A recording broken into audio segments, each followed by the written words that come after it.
Yeah, don't get me wrong. It isn't that it's unsafe, but the degree to which this squeeze play is happening, like how close do we have to watch this thing?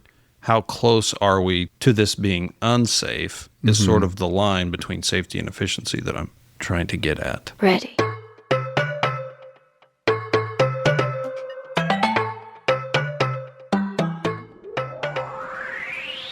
Welcome to Opposing Bases Air Traffic Talk, an aviation podcast by two air traffic controllers and rated pilots who love to talk about flying, controlling, and everything in between.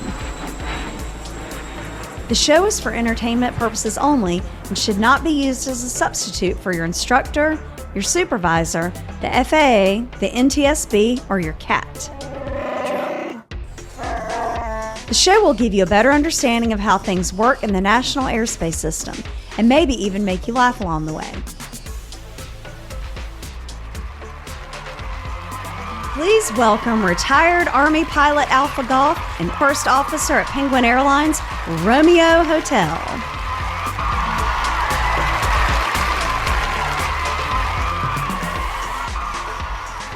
It's Wednesday, April 29th, 2026, episode 435. On today's show, we'll discuss intersecting runway sorcery, offer an alternative explanation on why some pilots may object to Class Bravo conversion therapy, and answer more of your aviation questions. What's up, AG? Hello, everyone. Happy Wednesday. Yes. Back to Wednesdays. It's been 9 days since we recorded. How have you been for the last 9 days? 9 days. The last 9 days. Pretty tired, I feel like. A couple mids and overtime. One that you showed up for. Yes. Good job. Crowd noise. Yes, thank you.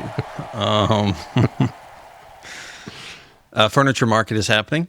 Can you explain that? Just give a general overview of what that means for ATC and our airport. Yeah. It means a significant increase in traffic. A lot of corporate. I'd say that's the majority of the increase. I don't know. Maybe they have an extra couple commercial flights, but I doubt it. Yeah, I think you're right. I doubt it. Unlikely. It's all corporate, small and like GA stuff. Like come and park, or they drop people off, come back and pick them up a few days later? Yeah, both. Okay. Yeah, there's a lot of planes on the ramp right now, on all the ramps. It's been a really good week to train. We have some fantastic trainees in the... Tell me more. I want to hear that. Yes. Very, very hopeful. I mean, one of these guys was certified in a big facility. I won't say where. But his family decided to move to this area, and he got picked up here, which is great for us. I don't even care that he's above me in seniority. Have it. Don't care. It's just going to be nice to have another, reliable, dependable controller. So. We talked about a little bit this week with your training. They're old school, if you will. It's sort of brought up in the same rule book that you and I came up with. How does that make a difference in terms of training and watching somebody? It's like, instead of trying to get in their head and figure out their plan and, what are they going to do, which there's a certain point where the level of busyness really makes a difference in trying to understand what they're going to do and figuring out their plan when it wouldn't be your plan, at all. This is not how I would work it. So now they're making decisions and you're trying to think, okay, why did they do that? What is the goal of that, vector of that altitude? But when you're working with same generational mentality, it's incredible how universal it was across facilities, because this guy working is like me working. And I'm thinking, okay, I would turn that guy next. And it happens. It's like he can read your mind. I would descend this guy. That's what he does. And sometimes the altitude might not be the same that's in my head, or the heading might not be the same. But the idea is the same. Man, that takes a load off Yeah. the trainer. Big Probably makes time. it far more enjoyable. Like, hey, I can show you the traps, some of the things that maybe you haven't seen specific to this place, this airport, this fix, this Yes. facility that won't pick up the line. Like, hey, you can't do that. It won't work because they'll never pick up, that type of thing. Right. Technique instead of really teaching somebody how to work the puzzle. He knows how to do that already. That's right. That's already done. Now we just do the things specific to us. Mm-hmm. Super easy. In a perfect world, this is how training should be for transfers. Mm-hmm. Where the trainer is plugging in to observe you, show me what you know. I shouldn't have to tell you much. I can observe your technique, and it probably isn't too crazy, even if it's a little different. Yeah. But that would make training so much faster if there wasn't any resistance of like, wait, what are you doing? Yeah. Right. Which might be happening with other trainees. I don't know, but that is an unusual some of that, anomaly, that story, because it seemed like it's the opposite with the trainees that we've had over the years. So, excellent. Yeah. It's enjoyable. It does make it much, much easier. I am home for lots of days in between trips. This is vacation again, week 1 of our new vacation year. Coveted end of April, early May vacation. Yeah, kids are still in school. Everyone wants that. The beach is too cold. Like, yeah, it's perfect. We went to an amusement park for my son's birthday last weekend. And your equilibrium survived? Yeah. They have this thing at most parks now, I think. You pay more money and you get the privilege of not having to wait in line. Mm-hmm. And that's awesome. I'm not complaining about it. It's great. Mm-hmm. But it changes the way you feel after a couple of hours of constantly going on rides. Getting no break. None. We get off, Right. we go back in. Like, one time we did 3 of the big ride there, the one that goes up and lots of G's. We did 3 within 10 minutes. It's not meant for that. Your body's not, mine isn't meant for that. No. I need no, more break time. No. That's funny. We when we were in middle school, we went to an amusement park as a class trip. Mm-hmm. And by the end of the day, we stayed there all day. And by the end, maybe an hour or so before closing, everyone was gone. Mm-hmm. We were the only ones. We just went. As fast as you could go from the exit to the entrance, you're getting on this ride. Mm-hmm. Over and over and over. I don't think I ever recovered, my So they have the new modern rides. internal gyro. There's no vibration or shaking. It's very smooth. And then they have a wooden one that's been there since probably the 20s. Dude, I rode that several years ago, and I remember saying it. I just didn't follow my own advice. I said, I'm never riding this again. It's a terrible experience. And It I was thought, rough then. Let's do it. I did it again. It was worse. And the whole time, my son's laughing at me because it appears as if I'm in pain, because I was being Right. shaken to This is death. hurting my body. I don't like this. I don't like it. Make it stop. So anyway, lots of fun. I go back to work next week, and I'm all domestic this month and in the flying seat. All of our Nice. domestic is flying seats. So yeah, Oh, right. There's there is no bunky domestic. not even like, With a couple of exceptions there are, but yeah. okay. What? Not even what? What were you going to say? Well, I don't know. Banger to LA or something like that. I know you don't. No, we don't do that turns. Now, I would love to do or see what would happen. And I've proposed this idea to pilots. And some of them are like, I would do it. Sign me up. route. Okay. Now, domestically with 2 pilots, we don't have enough flight time or duty time available to go cross country and back. The flight attendants can. And they do. Senior ones do that all the time. Really? Super productive day. Like a 14-hour duty day. They're getting 12 hours of pay. It's awesome. What? The only way we could do that is if we had a bunkie. Oh. So I said, I would do this if we had a bunkie. First guy I said that to was like, no way. It's too much. I'm not doing it. No way. I would be fatigued. I wouldn't come back.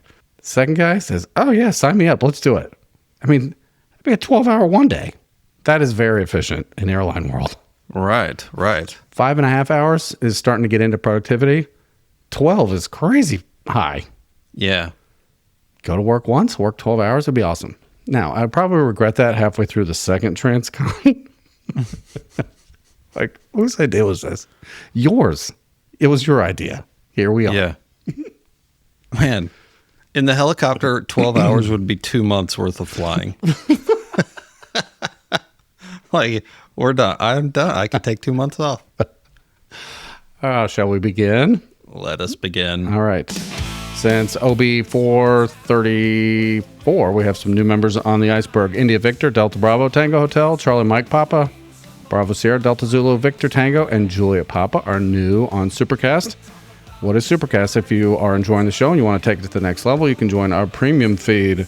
Supporters get every episode on time with no delays, our entire back catalog, access to our live stream recording, bonus audio, and a direct line to us through our supporter-only email. You keep the show ad-free and community-supported. Find out more at opposingbases.supercast.com. Thank you, everybody. Thank you.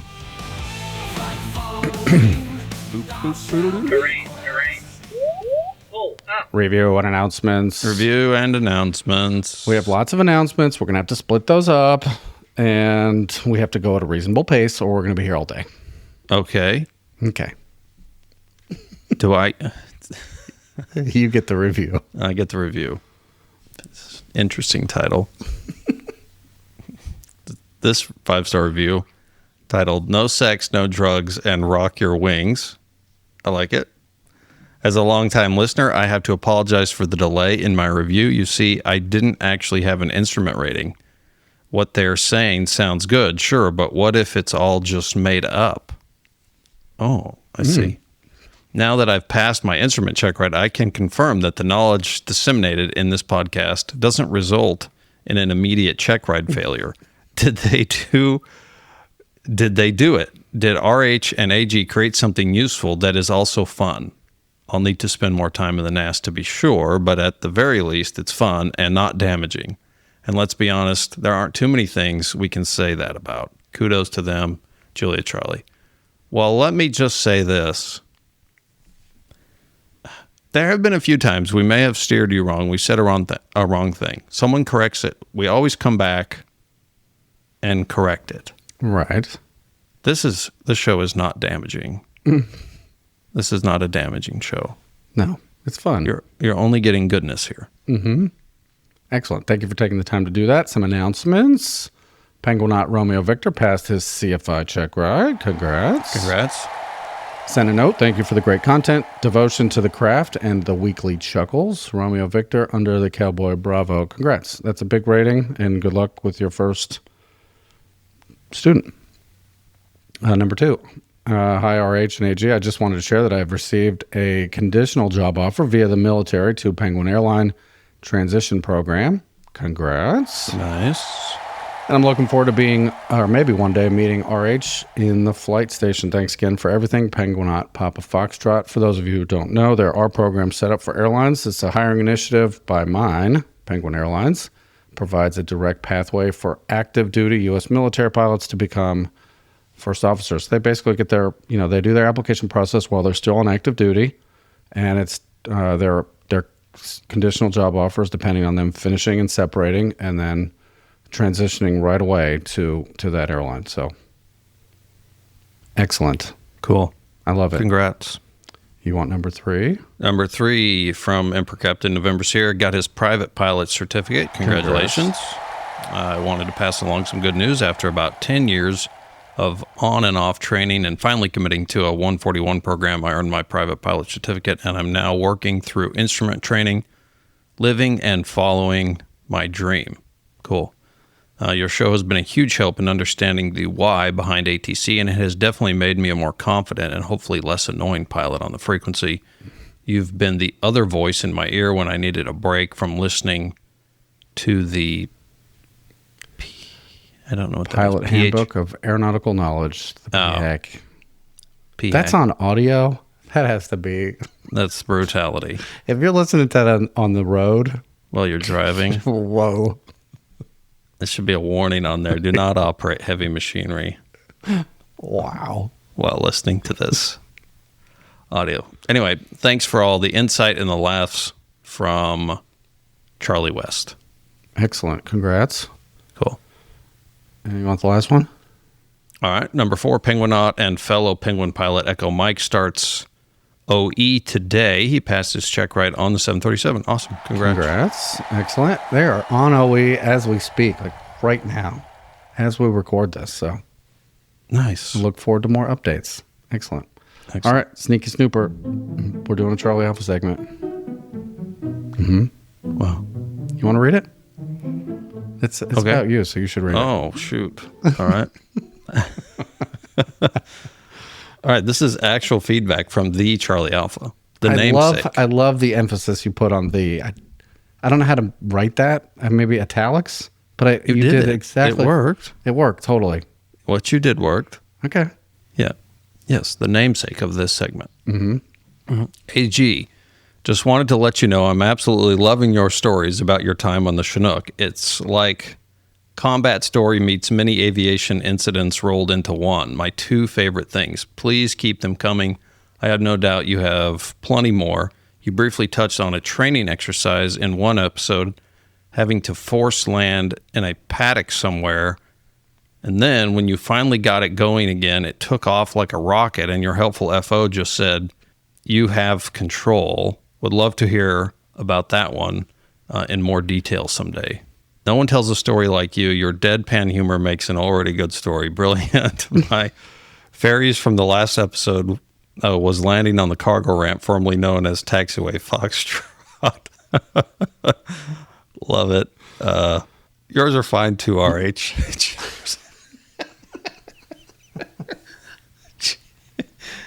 Cheers, Charlie Alpha. A paddock is a field. Is that Australian for field? Okay. I think that's accurate. All right. Yeah. There's a little bit of, there's some parts of that story a little bit mixed up, but yes, that basically did happen. We got it on the ground. Altitude hold was still engaged. To temporarily disengage that, there's a trigger on the thrust or collective. When you push that trigger and move the thrust, it disengages altitude hold. So you could, let's say you're at 3,000, you wanted to go to 2,500, you squeeze the trigger, push down, you descend at 2,500, you just let go, and it stops and holds that altitude. It doesn't care that you're on the ground and you want it to be at 8,000. Okay. It's like, oh, you let go of the trigger. You told me 8,000 was where we were last supposed to be. Here we go. Oh, it immediately tries to recapture that altitude. Yes. Oh. Yes. And with no shortage of power on a mostly empty aircraft, it does it. It does so in quite a hurry. While the flight engineer is opening the door and is halfway out of the helicopter.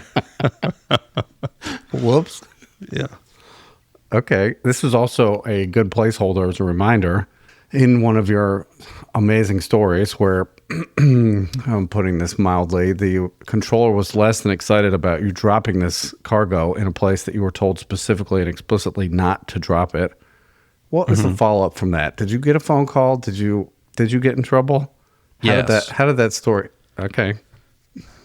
A phone call was waiting for me when we got back.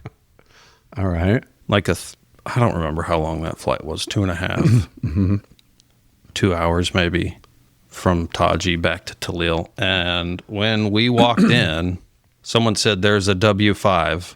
The airfield manager at Taji is on the phone for you.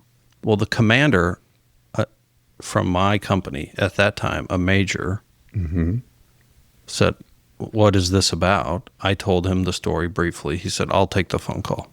And that was the end of it. Yeah. I didn't hear another thing. I'm not getting in trouble for this. Yeah. The person on the other end of the phone is probably going to get yelled at after they give you any grief. Okay. I like that. Yeah, it worked out well for me. I like that ending. Cool. Basically, the question was, did you declare an emergency? I said yes. And he said, they didn't give you a place to put this. I said no. And we were tight on time. We had to get rid of this load and go get gas.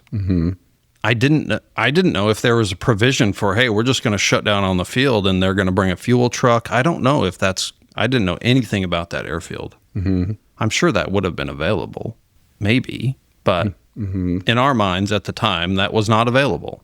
This box has been trying to kill you. We put the box on a nice big piece of pavement called Taxiway Foxtrot. and we went and got gas. I ceased asking the tower, and I just went to making CTAF calls. Yeah. Oh, excellent. Well, thank you for reminding us to tell that part of that story, Charlie Alpha. Thank you for sending in some feedback, and I'll try harder. So one day you'll send nice feedback about my audio. Moving on. Oh, boy. Timely feedback. Timely feedback. There are two of these. Which one do you want? I'll do the longer one if you want to. All right. Okay, go ahead. Number one from Supercaster Bravo Mike. Just wanted to send this along as we also have the exact setup at the Hipster Charlie. Codes like Mickey Mouse Bravo with airports and approach request in the remarks. Okay, so the Mickey Mouse Bravo has this sort of code list for putting in your remarks what approaches you want to what airports. It's really, really fantastic. Was that on the last show? 2 shows ago. 432. Yep, and it's out now, available to the public. They won't hear this one for a few weeks, but that one is out. That one is playable. It's really fantastic. So the Hipster Charlie has the same thing. Mm-hmm. I sent you that screenshot the other day, that picture they have up somewhere. Go ahead. Yeah. With the weather being an IMC practice playground for trainees to get lots of time in actual IMC, we love the support our Hipster Charlie Tower provides. Super quick responses. I'm listening to AG wax poetic on how this should be universal. Supercaster, Checkmate Aviation, Bravo Mike is Checkmate. Oh, checkmateaviation.com is a great site made for general aviation checklist needs. Check them out. Okay. This is sorry. I was a little confused there. So this is Bravo Mike's website. Yep, his company. Okay. And I put that link in there. He didn't ask me to. Okay. Yeah, they make checklists for your plane, and you can add certain little elements to it that's customized to your plane if you want. Check it out. But bigger reason for bringing up this feedback is that there are other places doing the same thing that Mickey Mouse Bravo's doing. It's not the top secret. Somebody else picked up on it, and there is probably no reason why this can't be something that happens throughout the NAS. If totally agree. Controllers knew it was available, like, whoa, hold on a second. You're telling me that we could come up with a one sheet that we could put at all these flight schools to make our lives easier? Do it. Done. Like, let's go have a meeting. Let's come up with the codes. Right. Yeah. I don't know why this is such an uphill battle.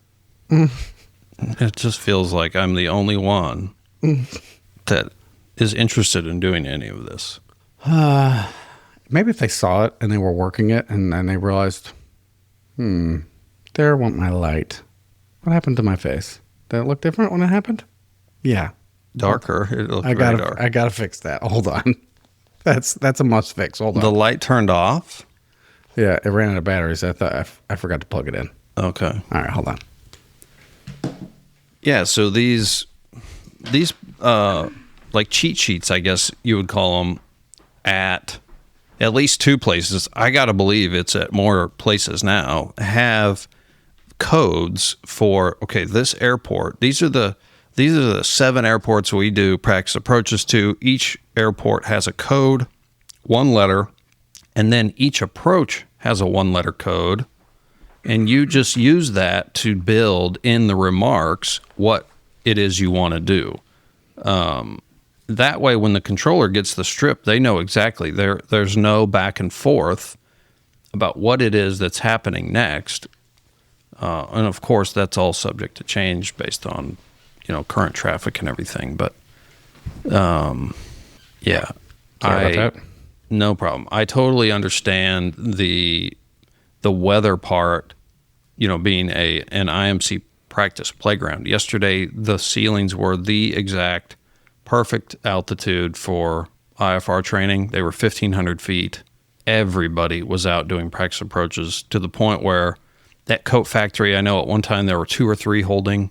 And some of these were just itinerant people going in, not training, waiting for each other to cancel on the ground or in the air, whichever one. But yeah, so it does get busy. Anyway, I love this this idea. I'm glad that other places are doing it. Sorry about the technical snafu. Thank you, Bravo Mike. I'll get number 2 from Supercaster Ninja Pilot Mike Tango Hotel. We called him Ninja Pilot in a previous episode. Listener feedback number 3 at the end of OB431. Don't quote me on that episode number. I think you might have said 341, but I feel like that was way too long ago for this to be true. But anyway, mentioned the allegedly useless Stuart 9 departure, and RH did a good job explaining some of the reasons that SID can actually be useful. Yes, there's a lot of information, but particularly for traffic departing runway 16, the point is to get them turning westbound before they climb into busy Metro Big Apple airspace. If anybody wants to follow along, you can pull up the Stuart 9 departure for SWF Airport in New York. And they have a SID that looks useless, but it does have some words that you need to read. And one of them says, on this runway, at this altitude, start a turn so you don't keep going in the wrong direction. Compared to Triad, that's unusual. Ours have fixes that you typically get cleared direct to, and the controller, because we're a Charlie, and I feel like this is normal at a Charlie, will issue you a heading on takeoff. Yeah. My experience in Bravos is that is not the case. You are required to be on the SID. You read it back, or you typed in accept when you took your PDC clearance, and those SIDs are built into our box, and it gives you turn guidance. You're not waiting for a vector. You're turning in accordance with the SID. Right. They continue. One common pilot error is to overlook that initial turn. On government charts, the narrative description is easy to miss because it's on page 2.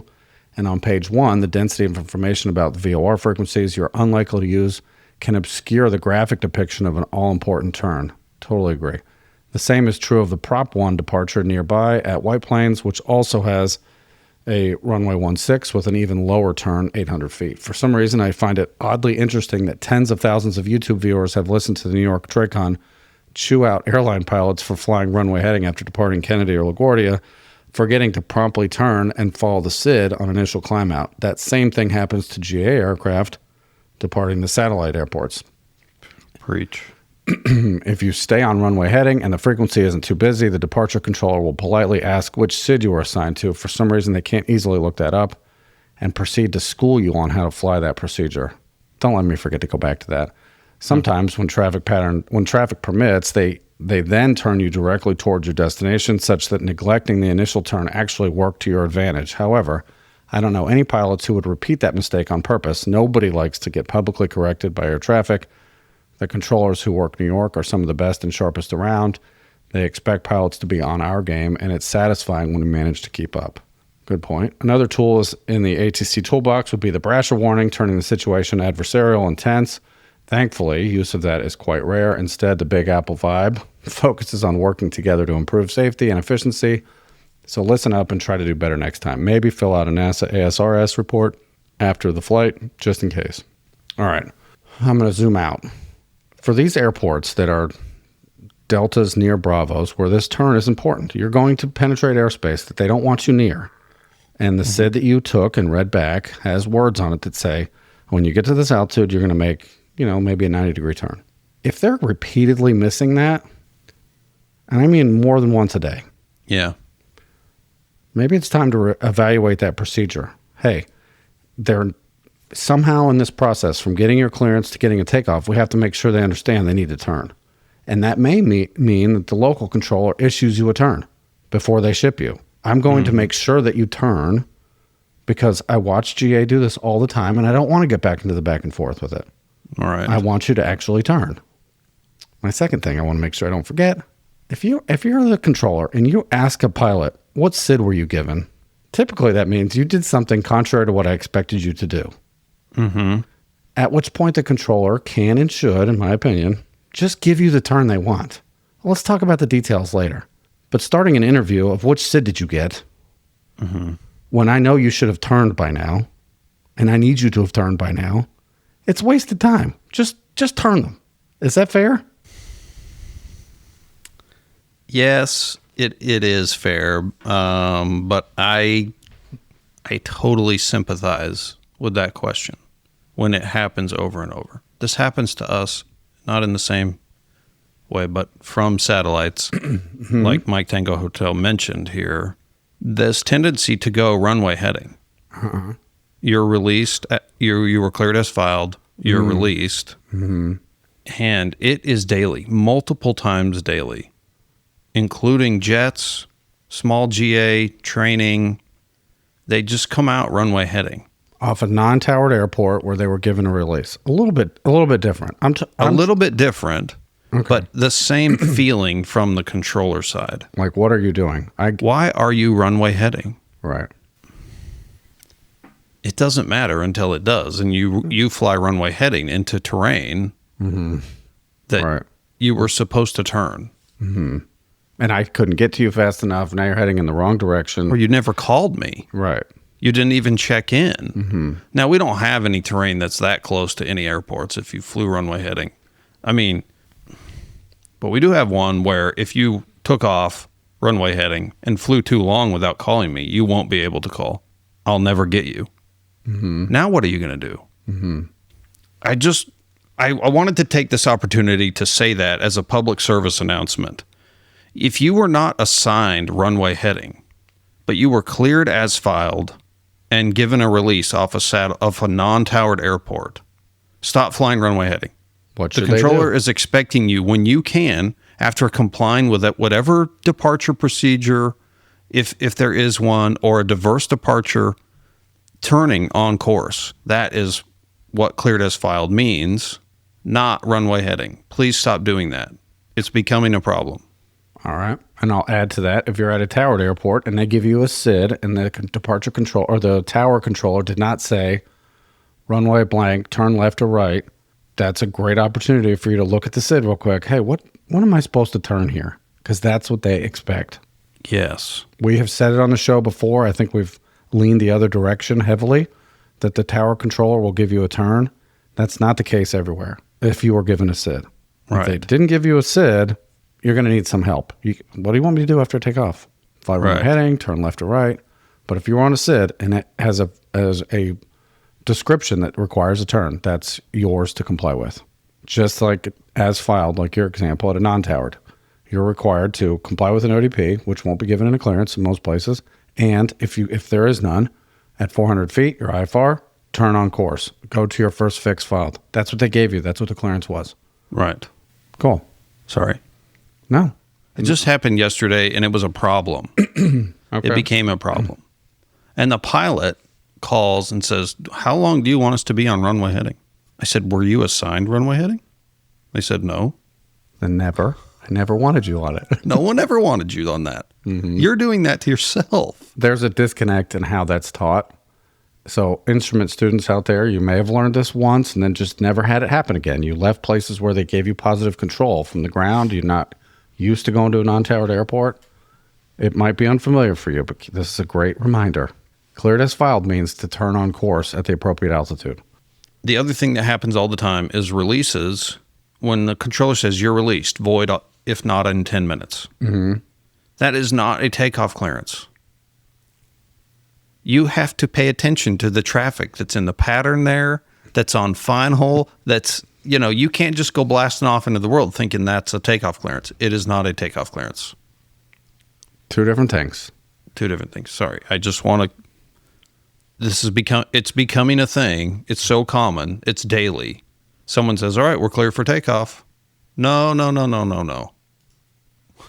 Yeah. Oh, you are not cleared for takeoff. I can't say those words. You're at a place Yeah. where there is no tower. I'm not there. You I'm realize 25 I'm not with miles you. from where you are. I can't You see realize you're not talking to someone there, right? Right. Yeah.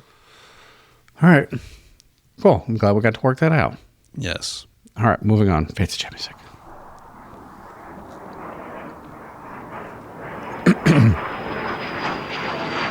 All right, this week's show topic is loosely titled Crossing Runway Sorcery from Emperor Captain Kilo Romeo. Hello, Sherpas of the NAS and Emperors of the Airways. I like that. Supercaster Kilo Romeo with you. Longtime listener, first-time feedbacker. Thanks for always making my commute interesting and entertaining. The Aspen discussion from OB430 inspired me to finally muster up feedback of my own. Cool. I fly for the Speedbird of the Triad in and out of the Cheesesteak Bravo, especially when arriving from the south. We small but mighty types often get sequenced into the runway 35 while the big boys, the big boy commandeer the 27s. Is that what he meant to say? Yeah, the big boys. Okay. The bigger planes. Excuse me. I actually discussed this with the guys I went to lunch with today. Oh, go ahead. Interject. They're in the 7.3 and the Airbus. Okay. They don't ever get assigned 3.5, but they fly into this airport all the time.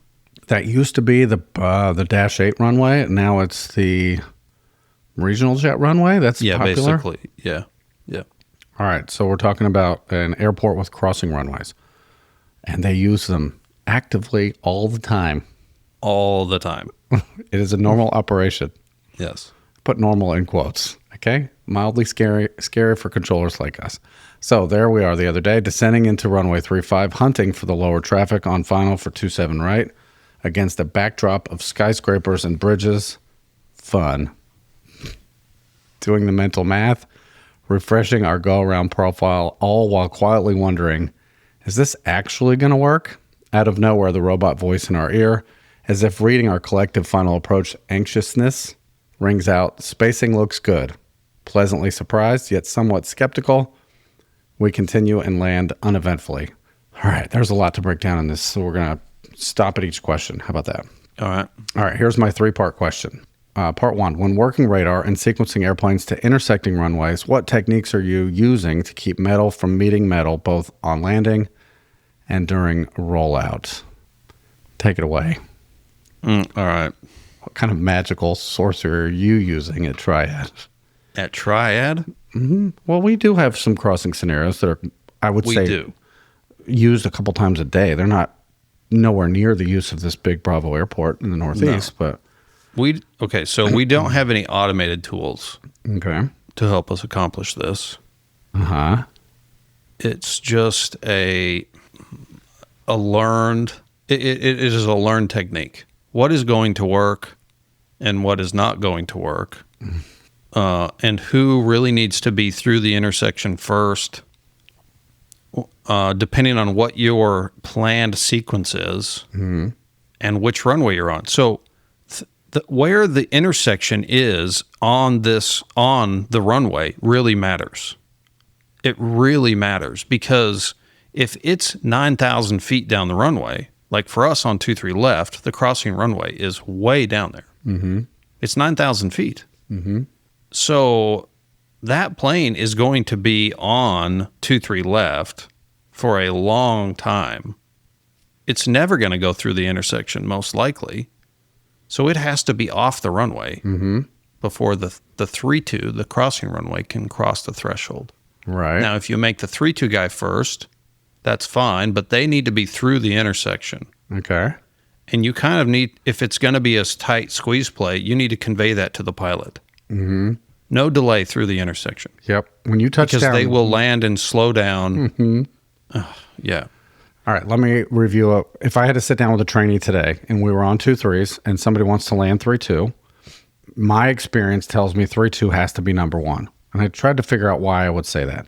Tell me if this rule of thumb is crazy. Whoever has the least amount of distance to cover on the ground to get through this conflict intersection should and must be number one.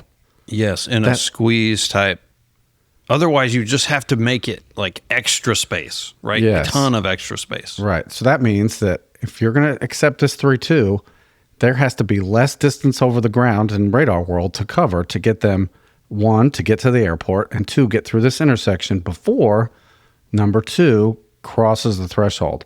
That takes, without any aids, we're going to talk about some aids in the next question, but without any aids, that's experience. You have to account for airspeed or ground speed, which is usually the problem because the 3-2 customer is typically slow compared to the 2-3 left. So we're trying to make the number one, the slower one, we're trying to make them number one. That is much harder than you think and when you're actually doing it. So you're training the new guy. You sit down and you watch him work this out. And, there's a few airplanes on final for 2-3, but there's a gap for a 3-2. What would you be thinking? How would you teach that here? Because that's a runway configuration they've never worked with. What would you be hoping they did at that point? You got to just do a little bit of quick mental math. It's not complicated. It really is not. You just have to look and say, okay, fast jet to 2-3 left is double the speed of slow guy to 3.2, he must be more. If he's exactly double the distance, we have a problem. Right, because you need more. Because that's a tie. Right, that's a tie. That can't work. So you need the amount of space that it takes the slow guy to go from the threshold to crossing through 2-3 left. That's the amount of extra space from a tie that you need. So how long is it going to take that to happen, and how far is the jet going to go? Mm-hmm. Okay, well, I don't know. You don't. Really? So because we don't have a target, we don't have that automation, we just have to be a little bit inefficient. There you go. We have to be a little inefficient and give extra room. Mm-hmm. Which means you can't look at it and say, ooh, is this going to work? You have to look at it and say, oh, this is working. Mm-hmm. Unless something really crazy happens, this is going to work. Mm-hmm. That's kind of how you have to work it. Just a general reminder, we haven't talked about this in a long time. I got super defensive about this sometimes. If I was in the tower and somebody gave me a tie, I'm the tower controller. It is not my responsibility to fix that conflict. The Tracon should not have set me up with a tie. There should be no mystery when I get it in the tower. It should be obvious who number one is and who number two is. All I'm there for is to clear the runways and make sure they're cleared to land. That's it. Yeah, not to sequence to the airport. Yeah, what you gave me should work. So let me reiterate this. The Tracon is responsible for the sequence to the airport. There should be no debate on this. There are people who disagree with that. Lazy Tracon controllers who say, let the tower work it out. That's ridiculous. They can't do that. They don't have the tools and the airspace that you have to work it out. Right. I just wanted to throw that out there. All right, part two of the question. I've heard legend of some mystical tool allegedly wielded by Tracon and or tower sorcerers that definitely answers the spacing question. No feel, no finesse, just fact. Is this true? What do you know of this alchemy? I had to go do some homework on this because we don't have this. There was talk of this several years ago. Mm-hmm. It's called the Converging Runway Display Aids, CRDA. I don't know how they refer to it in places that use it, but it does appear to have some magical powers. It places a ghost target on the screen, either someone to follow, a target for another airplane to follow. In other words, if you follow this target with the applicable distance requirement, you won't have a deal. It's giving you something to target on the screen. In the case of Cheesesteak Bravo, it appears, just on some YouTube investigation, that they try to put the 3.5 arrival right on top of the ghost target. If you put it right here and you can make your 3.5 arrival stay on this dot, stay on this moving target, the conflicting 2.7 right traffic there's enough space. It'll work. You'll be able to land and get through the intersection. All right, go ahead. Take the rest of this away. What do you got? Based on the little research, I know I handed it to you last minute, but what's your understanding of this awesome tool?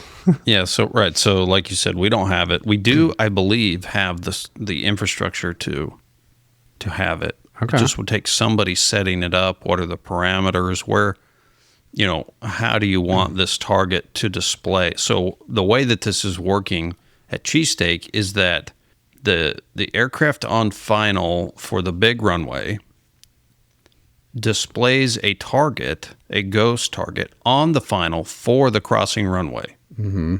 So it shows up over there on the final. I missed that part of that part of the video. I saw the one on final for 3.5, but okay, go ahead. Yeah, so and the way they have it set up is that you're trying to put, from what I could tell, you're trying to put the target from the actual plane that's landing on the small runway over the target, the ghost target, for the crosser guy. Okay. That will result in sufficient spacing. 3.5 getting through first. Right. I'm guessing, based on what it was looking like, you want it on or behind. Mm-hmm. Yes. Yeah. The video that we watched, I think 2.7 right was supposed to touch down first and get through the intersection. And the problem was, and we can't play this on the show, but the radar controller, for whatever reason, not pointing fingers, something happened with speed or projection. They were ahead of that target. The 3.5 arrival was too far, which means, hey, if you were going to be number two, you can't be in front of this dot. You have to be behind the ghost target, or on this or isn't behind. going to work. And it resulted in a double go-around, which had to be a traumatic experience from the tower because those are in terrible spots. Yeah. Two of them going around like that because they're very close together. But yeah. So in this video, it is the tower controller doing what they have, the tools that they have. S turns. Yes. Make a big S turn. Okay, make a shallow. Trying to get on this to get him on this target. Yeah. Yes. And they don't have that much space to work with. There's only so many things they can do. So I think something to point out with this tool is it's not a matter of, hey, is this going to work? The controllers can, work a few months of this. You're going to see, like, I know this is going to work or not. They want them to get to the point where it works, but it barely worked, so that we're maximizing efficiency. We don't want you creating like the type of space we would have in the Triad because we have to make it work. We don't get a tool to help us. This has to work, and we don't want anybody to go around. Nobody does. And we don't want to leave something to watch. Right, and we're going to be more conservative about it to make that happen. I have to put my attention somewhere else. I have to look around this scope. I can't babysit this squeeze play that I'm running here. We're at an airport like Cheesesteak. They have to run this efficiently or the whole operation falls apart.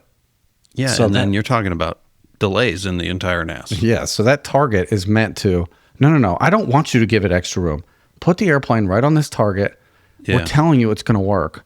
And this is how we're going to keep accepting this many arrivals every hour. If you don't do that, get out of that chair and put somebody in it who's going to, because you're going to slow down the whole NAS. Yeah. And what makes this easy in terms of this tool and the traffic is that the planes are going the same speed. Yes. Equal or yes. Okay, so if the small runway guy is a Skyhawk doing half the speed,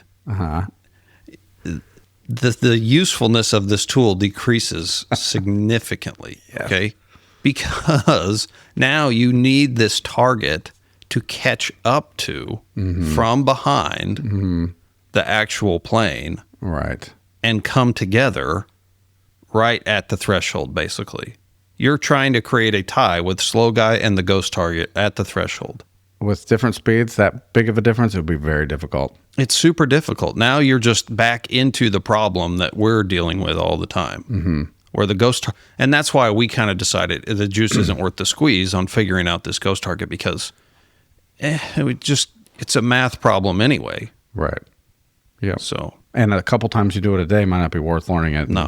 I will object to one comment about the no finesse. I would be willing to bet that a controller would say, no. Just because I have this tool doesn't mean I don't have to do something.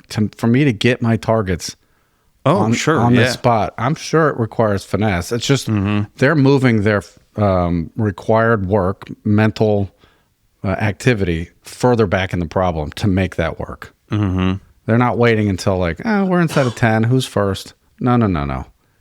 I got this figured out. We have all this centers feeding us on these posts perfectly. I have to put a target right here or this whole thing falls apart. I would say that's probably as hard or more difficult even with the tool. Yeah, it's not easy. Right. But if you're touching that thing, it's going to work. And I don't have to sit here and worry about it. Right. All right, part 3, looking at the Triad specifically, do you run simultaneous arrivals on 2-3 left and 3-2? If so, are these also the tools of your trade? We kind of talked about some of this. They're not really the tools of our trade outside of doing the math. I just throw out some common ones that I can think of. Arrival to arrival, 2-3 left and 3-2 we talked about. If 3-2 isn't first, 2-3 left has to land, slow down, turn off at a 90-degree turnoff. It takes forever. You'll learn the first time you mess that up or see that in the tower, you're going to realize I can't ever do this. This won't work this way. Yeah, you got to have so much extra room. The 3-2 guy has to be miles behind. Yes. You have to basically treat it like him being on the final for 2-3 left behind this 2-3 left arrival. Yes. Or it's just not going to work. You got to have the time for this guy to stop and exit the runway. The second one I thought of brings back some trauma experience as a trainer in the tower. A 2-3 left departure, and there's somebody coming in for 3-2 or 1-4 on arrival. That, like AG said, is about 9,000 feet down the runway. The time from you clearing a jet even for takeoff and them crossing that intersection, which is what has to happen for this 3-2 or 1-4 arrival to, it's a 90-degree perpendicular runway, for them to cross the threshold, that first departure has to get through the intersection. It takes forever. It takes a jet about a minute and a half. Right. Short of the runway cleared for takeoff. From then until they're airborne through the intersection is about a minute and a half. A Skyhawk doing roughly a mile and a half a minute needs to be greater than 3-mile final. And that seems like forever. Like, oh, they're on a 3-mile final. I got plenty of room. Everybody except for the trainee is watching this going, huh. Yeah, this is going to be super close, and they don't even know it. Yeah, right. Have you had any trainees do this one and learn the hard way? Yes. Tell us about it. I don't know that I can comment on a currently ongoing investigation. Okay, so what did you do as the trainer when they start? Like, what are your outs? You know, I could fix this if I do this. What are you thinking as you watch them try to work out this timing? This one is not a super straightforward. You're not going to cancel the takeoff clearance of this jet like screaming down the runway. This guy is flying. That's happening. So now you got to fix it with your small guy on 3-2. Just saying go around is not. In fact, that might be the worst thing. Right. That might be the worst thing. Because you're aimed towards the place in space where they will touch the 2-3 left departure. You probably would be safer to let them land and just take the error. Honestly, you're putting them back into a place. If they land, they're easily going underneath this plane. Yeah, let's reinforce that. Hold on. The intersection of 3-2 and 2-3 left, the jet, in almost every scenario, I can't even remember a time where they wouldn't be off the ground by then. No, if they weren't off the ground by then, they're going to hit something on the departure end, Right. Unless it's a fighter. It's virtually at the end of the runway. So what AG is suggesting is if you let this 3-2 arrival cross the threshold, the touchy parts, that risk is gone. We had an operational error, but in that same argument, though, if you send them around, the chances of them getting to the point where they actually intersect would be low also, depending on the speed. But so it depends on how close they're going to be. If you think that they could touch at the intersection somehow, you got to turn the 3-2 arrival. Turn them. Yeah. Enter a downwind for 2-3 left. That happens a lot. That's usually our out with a slow guy. Cancel landing clearance. Turn right 90 degrees. Enter the downwind for 2-3 left. Yep. That's usually what happens. Land. Yep. And it's in a training scenario. This is awful because you have to cut that off pretty early. You're not going to wait until they're short final. You're going to have to say, all right, do you think this is going to work? Yeah. Oh, yeah. No, really? Okay. No, it's not. And the problem is, if you cut it off and you say it's absolutely not going to work, you never get to prove that it wasn't going to work. Right. They will always believe that it was going to work. That's what they believe. Another scenario, a 3-2 departure and a 2-3 left arrival. This scenario is far easier to watch and execute. The 3-2 takes much less time to get through that intersection. It's only 3 or maybe 4,000 feet down the runway. So even a slow mover, Skyhawk or Cherokee, is going to get through that intersection pretty quick. So I would rather teach that and watch them work out the timing on that. Like, hey, let's start a timer. Like, watch how long it takes for them to get through this. Just take a guess. How long is it going to take? When you say clear for takeoff, they're over here on taxiway Alpha. How long is it going to take for them to get on the runway and go through? Just give me a guess. Okay, I think it's going to take a minute. It'll probably take more than that, but okay. All right, how long until this arrival touches down? Way more than a minute. Okay, then this should work. Let's watch it. I think teaching some time there and actually looking at a clock is helpful for the new person who's never seen this uncomfortable drag of, I'm about to have a deal here. You don't want that discomfort. Yeah, a good thing is just to have some rules. Make some of your own rules. Okay, a 3-2 departure with a 2-3 left arrival jet, if they're not like types, the jet needs to be on 4 miles or farther for this torque. I don't know. Whatever. That's a good cutoff, yeah. Yeah, whatever the cutoff is. Have a cutoff. Yeah, Inside of that, we're not doing this. We're waiting. And it's okay to wait. We're at triad. Yeah, just wait. Yeah. We're not slowing down the NAS. We're not. Yeah, exactly. Right. Any other crossing scenarios that are more common that I'm forgetting about? The 5 right, 3-2 is way easier. Yep. That's the easiest one because 5 right doesn't even touch down. They go airborne through the intersection. Yeah. So they just scoot right through. Yeah. It makes it much easier. And yeah, it just makes it much easier. What's the hardest probably, or what looks the scariest, like you said, a 5 right arrival and a 3-2 departure. Because it can be close and legal. It can be close. And I have had a couple of those where I cleared a 3-2 for immediate traffic. In this case, it was an MD-80. All right. On a, 2.5 mile final. That MD-80 pilot keyed up immediately and said, if we go around, which way do you want us to turn? Is this going to work? I said, it's going to work. Now, I knew the customer on 3-2. Okay. I know that matters too. Huge difference. Huge. Yeah. They're going to go. Mm-hmm. Yeah. New student pilot? No. You're not being involved in this. No. No. All right. My second point down here, and we kind of talked about this, we'll kind of wrap this one up. If the tower controller's reaction to 2 aircraft checking in is, how is this going to work? And they're experienced and have seen this play out before, that means the TRACON messed up. Yes. There should never be a question. Never. And if radar thinks I'm just going to slough it off on the tower and hit the button and say, local west, your control for both those, that is admitting that they messed up and hoping that you have a solution. That should not happen. I've been a victim of that. I've heard that before. Your control. All right. He's coming back. Go around. Yeah. Cancel approach clearance. Yeah. Climb maintain. Hey, turn right heading. Yeah. Okay. My control all the way to resequence him? Yeah. You want me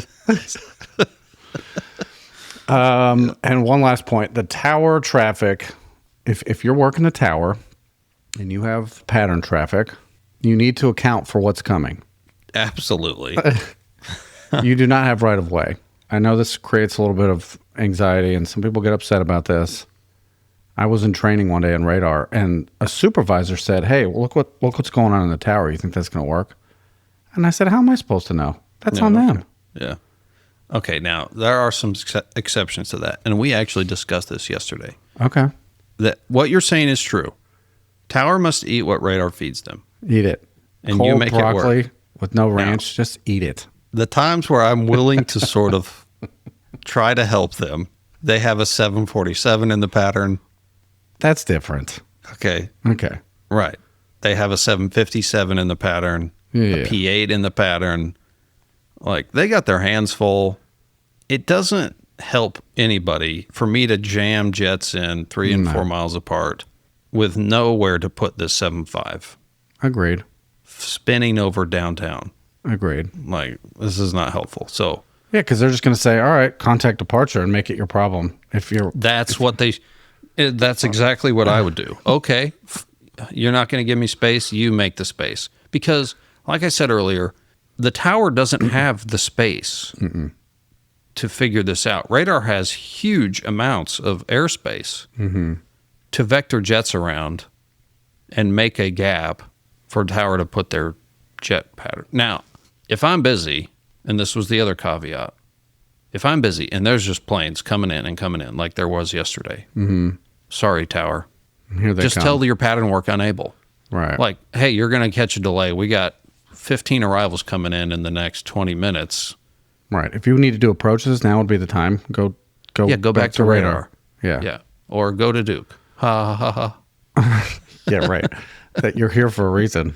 Exactly. We're further away, but we're the most convenient place to do practice work. And for those of you laughing, saying they never have 7.5 and a 747 in the pattern, all the time. That's where the military comes. It's a practice because of our runways. Now, in a perfect world, you've given them one side of the airport, and arrival and departures are just leave them alone. Let them do their thing for a few hours. And maybe share departures with them, but there's probably a reason that you couldn't put them on another runway. I don't know what it is, but if you can isolate them to one part of the airport, that would be helpful for both parties. Yes. All right. So zooming out, we don't have any of the fancy tools, but Cheesecake Bravo is also not mixing in Skyhawks with jets. So it's important to realize that while the tool may be helpful, it may not work everywhere. It may not be useful in the same way at another airport, and controllers have to get a feel for crossing runways. And until you're comfortable and good at it and know it's going to work, baby steps to get to that point. You shouldn't be wondering on radar if this is going to work. Just hand them super conservative. Yeah, build some space. Non-ties, and it'll work out fine. Anything else AG wants to say about all this? Well, you and I discussed this morning about, this can go on all day, every day for years and years and years. Mm-hmm. The public will never say anything. At this busy airport, yes. Right. It'll never be a thing unless something happened. And then they're going to go, well, why were you doing this? Mm-hmm. We've been doing it for years. It works fine. Yeah. And so when you're as a member of the flying public, when you're looking at this scenario going, why is this necessary? Mm-hmm. Why do we have to do this like this? Can't we just space it out more?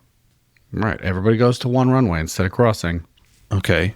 In the rules of supply and demand, when you say, okay, we're going to increase the spacing and cut the number of jets that come in here by 25%. Sure. Something like that. Mm-hmm. So that we don't have to do this.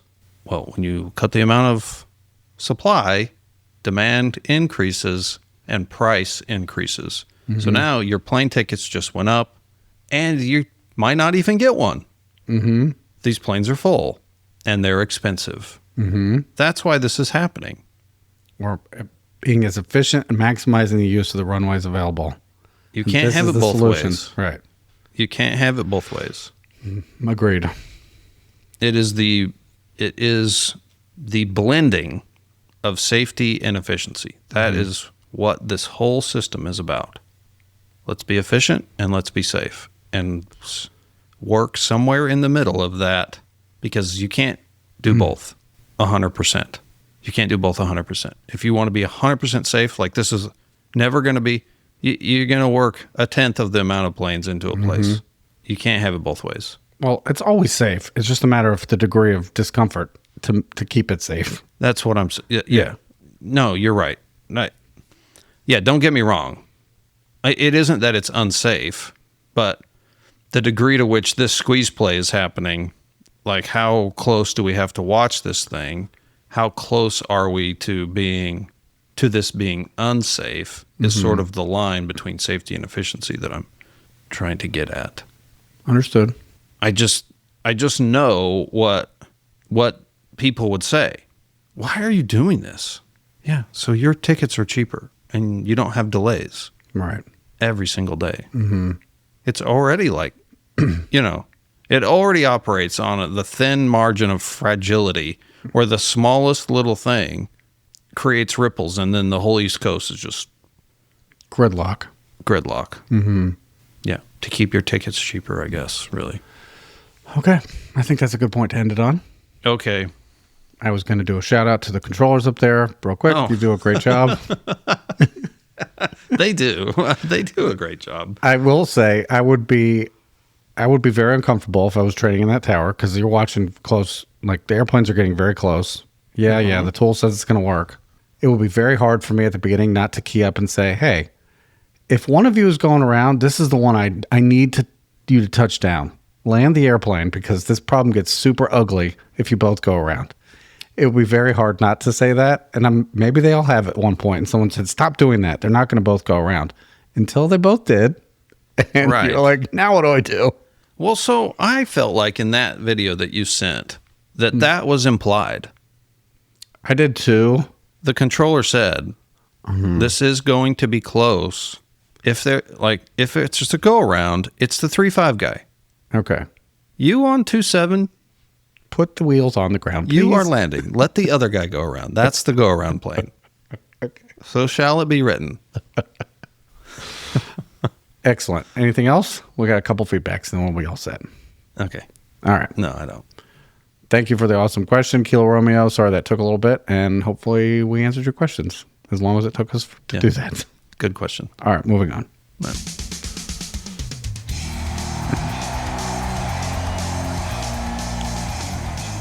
Feedback time. Feedback. I'll get number one. From Supercaster Papa Victor, my first CFI taught me that the pilot should never use the word takeoff before a controller says it. This is to avoid the confusion about whether a clearance has been issued. Now I'm a CFII and teach this practice myself. Pilots should say things like, I'm ready to taxi for south departure when they're ready to taxi, or ready for departure when you are ready at the runway to launch. After the controller says clear for takeoff, then the pilot can read back that clearance and use the special word.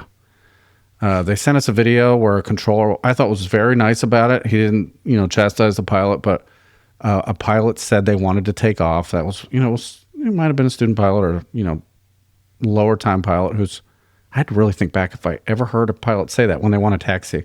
Hey, we want to take off and fly south. You don't hear that, right? It's not common. We're ready to taxi for takeoff. Yeah, maybe. No, that's not super common, no. Yeah. But the controller did a really good job of saying, hey, and he waited till there was time. There were other airplanes to talk to. Hey, try to reserve this word for when it's part of a clearance. I tell you when you take off.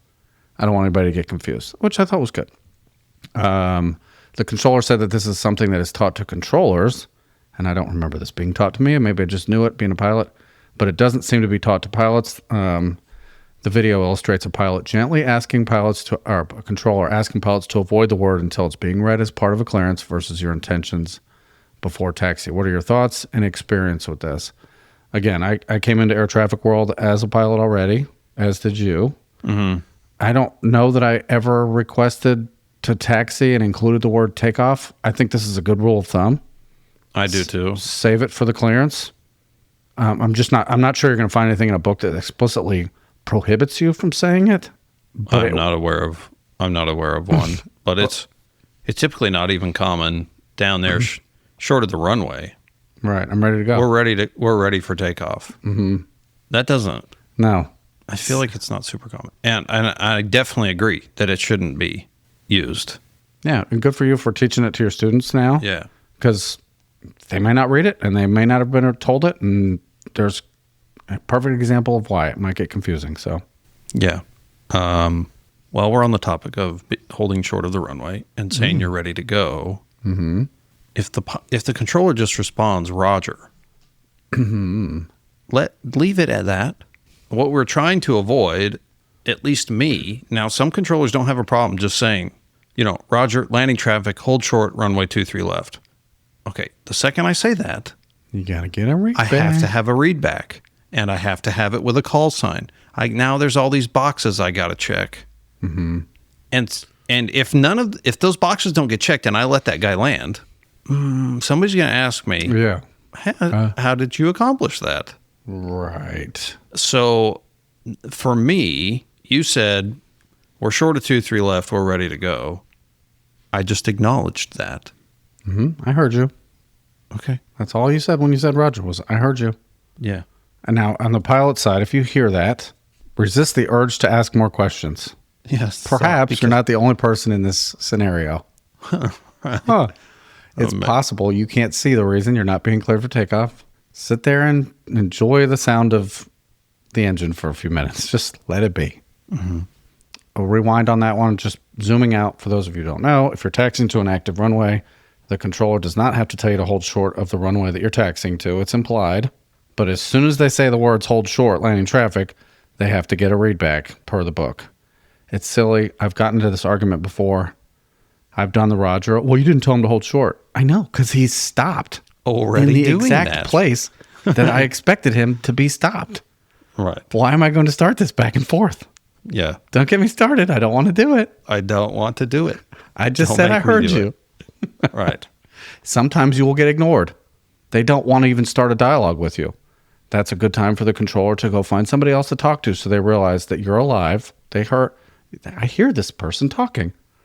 Okay. Mm-hmm. Not every saying you're ready doesn't always get a response. You might get ignored because they don't want to have this dialogue right now. The next time they want to talk to you is when they can clear for takeoff. Leave it at that. Yes. Yes. Good. All right. Last one. You want number 2? Number 2 from Emperor Captain Julie Golf. A significant portion of OB431 was devoted to the concept that pilots shouldn't have objection to airspace being converted from C to B. Everything was logical, but it begs the question, why are GA pilots hostile to the concept? There are two sides to this issue. Some may just not like talking to ATC, and for these I have no sympathy, and I expect that they are few of your listeners. I agree with that. I think for the most part they, yeah, people that, anyway, why would we listen to your podcast each week if we would not enjoy the sound of your melodic voices? Yes, exactly.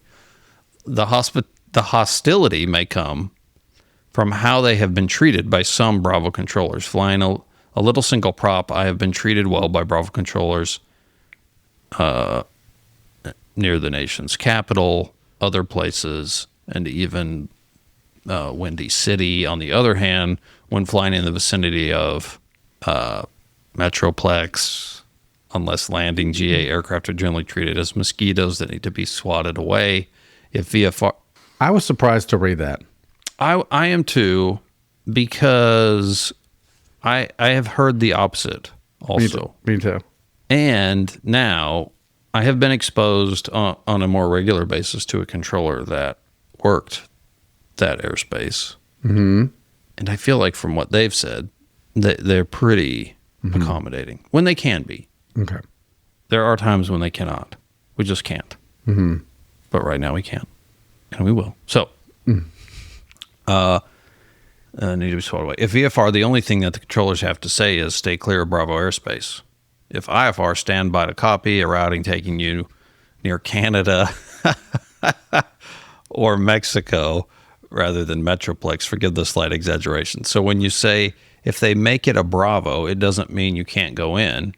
You only have to ask. I said that.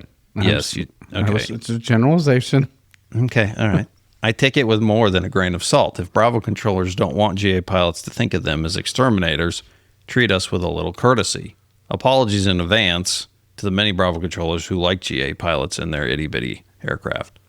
Be a little bit respectful of us, and we won't think of you as the big bad Bravo. Of course, there are some Charlie controllers southeast of you who may have an attitude problem, but I digress. Julia Golf.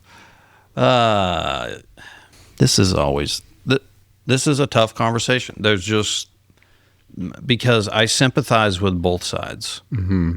There are times when Bravo controllers, I get not adding extra, not putting more on their plate than they already have. Mm-hmm. I totally get it. I think there are times where they could be more accommodating, but I don't know because I've never worked airspace like that. Mm-hmm. I can't really say what my mindset would be. I do know that in situations in my airspace, when there are aircraft there that are legal to be where they are but aren't talking to me, it can be very trying. Mm-hmm. It could be very trying. So I understand the desire to push that. Look, if you're not going to talk, I'm going to push you out. Mm-hmm. That's basically what the Bravo is doing. Right.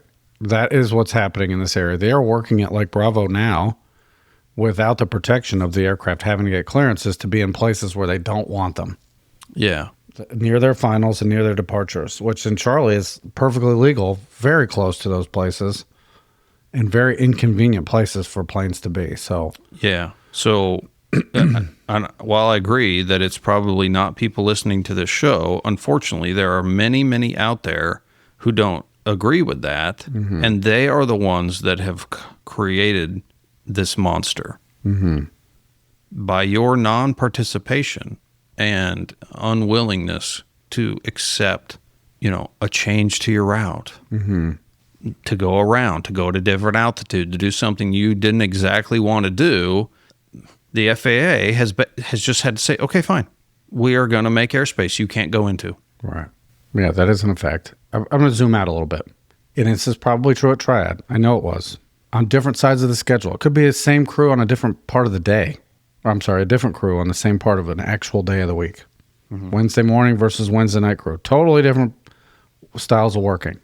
Could be. If your experience in a Bravo is, like you said, being treated like a bug where they want to swat away, it could have been isolated to a certain crew. A time of day. You always fly at the same times through this airspace and you always get treated terribly. It might be the same handful of controllers. Culturally, on their shift, that's how they do it. You are a nuisance to them. Come back 2 days later at a different time of day, you might get a totally different experience. So I'm not using that as a defense. I totally agree with that, though. But I think the controllers at this airport would object to, and you're not saying anything super disparaging, but there are ones going, really? I wouldn't think that would happen here. And they just never see it. But it probably happens at the ones that you said treated you well. There's probably a handful of controllers that are going to swat you away. They're not going to do it. It's extra work. It's extra work to put you in a place that's legal, to keep you safely and legally separated. And some controllers don't want to do it. Mm-hmm. And if the book says I have an option to decide if I want to do that, some, not all, some controllers are going to pick the route of least resistance. I'm just not working you. This isn't your playground. This is for the airlines. I'm not agreeing with that. I'm just saying there are culturally some controllers that may think that way. Yeah. That's tough. There has to be times it has to happen like that, where there's so much airline stuff going in here. Mm-hmm. We just can't. We shouldn't. It's not that we can't. That's the wrong word. We shouldn't be introducing extra traffic into this scenario. I don't know how else to put it. There are times where it can be accommodating, but I think, especially in the last couple of years, we've seen a lot of these incidents where it just would have been better if you weren't here. Mm-hmm. That's not all the time, and trust me, I can say this without any reservation. I am one of the most accommodating controllers in the building. Mm-hmm. But there is a time and a place. Mm-hmm. And sometimes you shouldn't be in a place. I'll add one last thing to that. The way you deliver that no, or that SWAT in this case, is an important detail. Controllers, if you're listening, I know there's far more pilots that listen to us talk about this than controllers. Take a deep breath sometimes. Before you're about to say no to somebody, try to do it like it's somebody you want to meet and be friends with. Be a little bit respectful. Be nice. You don't have to be a jerk to make your point. Yeah. And that goes a long way with the receiving pilot, the way you treat them, the way you talk to them, the way you make them feel like they're interacting. They think they're doing all the right things, and here you are. You have a choice. You can be a jerk and tell them to go away. You can ignore them, or you can say, hey, I can't do that right now. Here's what configuration we're in. I need to take you around. Just give them maybe a little bit of reasoning on why you're doing something. Try to be nice. It's not that hard to be nice. Yep. Agree. Thank you, Julie Goff, and thank you for supporting the show. We do our best to respond to supporter feedback and let you know when you'll be on an upcoming show. AG, anything to add before the chat? I do not. Closing out episode 435 of Opposing Bases Air Traffic Talk. Romeo Hotel.